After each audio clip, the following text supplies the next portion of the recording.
नमस्कार विद्यार्थी मित्र, आपल्या सगळ्यांचं एच डी एक्झाममध्ये या यूट्यूब चॅनलवर खूप खूप स्वागत. विद्यार्थी मित्र, आज आपण तुम्हाला नवीन पोलीस भरती तसंच बेरोजगारी वाढलेली असून शासनाने लवकरात लवकर मोठ्या प्रमाणामध्ये नोकर भरती काढावी, तसंच वय वाढून द्यावे, तसंच इतरही अपडेट आणि माहिती देणार आहोत. फक्त आणि फक्त शेवटपर्यंत व्हिडिओ बघा. चॅनलवर नवीन असेल तर लगेच चॅनलला प्लीज सबस्क्राईब करून घ्या.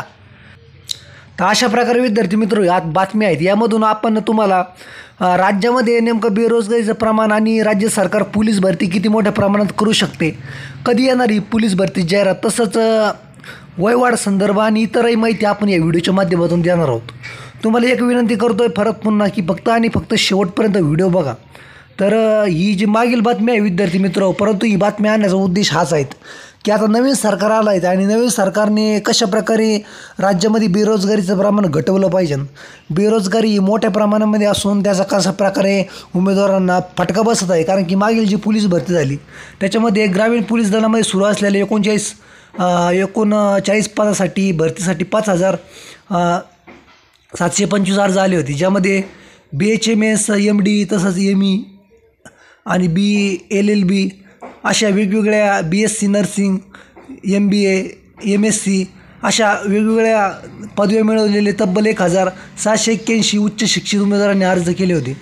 पोलीस भरतीसाठी 12वी पास जरी अट असली तरी उच्च शिक्षकांचे अर्ज आल्यामुळे बेरोजगारीचा उच्चांक दर्शवतात. ग्रामीण पोलीस मुख्यालयाच्या गोकुळ क्रीडा मैदानावर ही भरती प्रक्रिया सुरू आहेत. त्यावेळेची बातमी आहे विद्यार्थी मित्र, परंतु या बातमीचा हाच उद्देश आहे की राज्यामध्ये बेरोजगारीचं प्रमाण इतकं वाढलं आहे, त्याच्यामुळं लोक फक्त सरकारी नोकर होण्यासाठी पोलीस भरतीसारखासुद्धा म्हणजे नोकरीचा पर्याय शोधत आहे. तर बेरोजगारीचा दर सतत वाढत आहे. देशात बेरोजगारीचा दर सतत वाढत आहे. नोव्हेंबर 2022मध्ये 8% असलेला बेरोजगारी दर डिसेंबर 2022मध्ये 8.3% झाल्याने centre of managing India economy यांनी धक्कादायक आकडेवारी समोर आणली. यामध्ये ग्रामीण भागामध्ये 7.44 तर शहरी भागामध्ये 10.9% झाला असून कोरोना लाटेनंतर यात सतत वाढ होत दिसत आहे. अनेकांना नोकऱ्या गमावणे, पगार कपात आणि खाजगी नोकरीत असलेली अनिश्चितता याचा सामना करावा लागत आहे.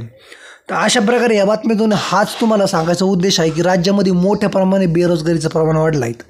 बेरोजगारीचा सामना उमेदवारांना करावं लागत आहे. त्याच्यामुळे त्यांच्या जीवनामध्ये सुद्धा वैयक्तिक खूप मोठ्या अडीअडचणी येत आहे, ज्यामध्ये लग्नाचा महत्त्वाचा प्रश्न आहेत.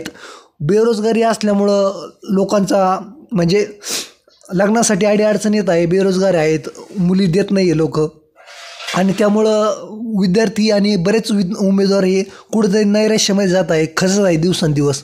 तर राज्य सरकारला ज्याप्रमाणे उमेदवारांनी मोठी संधी दिलीत, परत पुन्हा सत्तेत आणलेलं आहे मोठ्या घरघोस मतांनी, इतक्या मोठ्या प्रमाणामध्ये त्यांना सीटं दिलेत 200च्या पुढं, तर त्याचं कुठंतरी त्यांनी सार्थक केलं पाहिजे लोकांचं मतदान, आणि मोठ्या प्रमाणामध्ये उमेदवारांसाठी बेरोजगारीचं हटवून रोजगार उपलब्ध करून दिला पाहिजे. कारण की राज्यामध्ये 75,000 पदाची मागील भरती जरी झाली तरी त्या मानाने सुद्धा अजूनही मोठ्या प्रमाणामध्ये बेरोजगारी आहेत, आणि ती बेरोजगारी भरून काढण्यासाठी शासनाने यावर्षी कमीत कमी 1,00,000 पदं भरले पाहिजे 100%, ज्यामध्ये 25,000 ते 30,000 पोलीस भरती 100% शासनाने केलीच पाहिजे.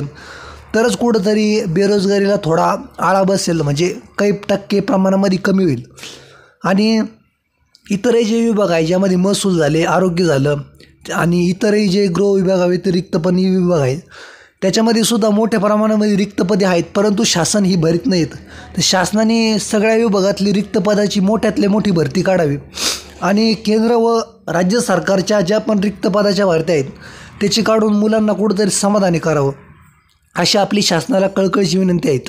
ज्याप्रमाणे मागील काळामध्ये इतक्या मोठ्या प्रमाणामध्ये भरती प्रक्रिया झाली नव्हती, परंतु एका वर्षाच्या आत म्हणजे शासनाने 75,000 पदाची भरती काढली. त्यानंतर 2 टप्प्यामध्ये 18-17,000 पदाची पोलीस भरती करून मोठ्या प्रमाणामध्ये भरती केली. त्याचप्रमाणे शासनाने यावर्षीसुद्धा किंवा पुढील वर्षी असं मोठ्या प्रमाणामध्ये भरती प्रक्रिया करून जास्तीत जास्त बेरोजगारीचं प्रमाण मिटवलं पाहिजे, जेणेकरून 100% उमेदवारांना फायदा होईल, आणि राज्य सरकारला सुद्धा त्याचा फायदा होतो, कारण की लोक मतदान करून परत पुन्हा त्यांना निवडून देतात. तर आपली शासनाला हीच कळकळीची विनंती की फडणवीस साहेबांनी जो पण सांगितलं होतं, कमीत कमी 20,000 पदाची पोलीस भरती यांनी काढलीच पाहिजे, आणि 3,000 पदे म्हणजे 3 वर्षाचा जो गॅप होता कोरोना काळातला तो भरून काढण्यासाठी 3 वर्षाची वयवाढ शासनाने 100% करावी आणि कमीत कमी 15,000च्या पुढं किंवा 14 किंवा 20,000 पदाची पोलीस भरती 100% केलीच पाहिजे अशी आपली शासनाला कळकळीची विनंती. लवकरच मंत्रिमंडळ विस्तार होणार असून शासन लवकरच त्याचा GR टाकन अशी आपण अपेक्षा करतो. तर अशाच माहितीसाठी आपण चॅनलवर राहा. शेवटपर्यंत हा व्हिडिओ बघितला तुमचे धन्यवाद. विशेष आभार आपण विद्यार्थ्यांची याच्यासाठी. सर्व माहिती अपडेट आणून शेवटपर्यंत तुम्ही अशाच व्हिडिओवर राहिले अपडेटमध्ये राहिले शेवटपर्यंत आपल्यासोबत राहा. धन्यवाद. आभारीत.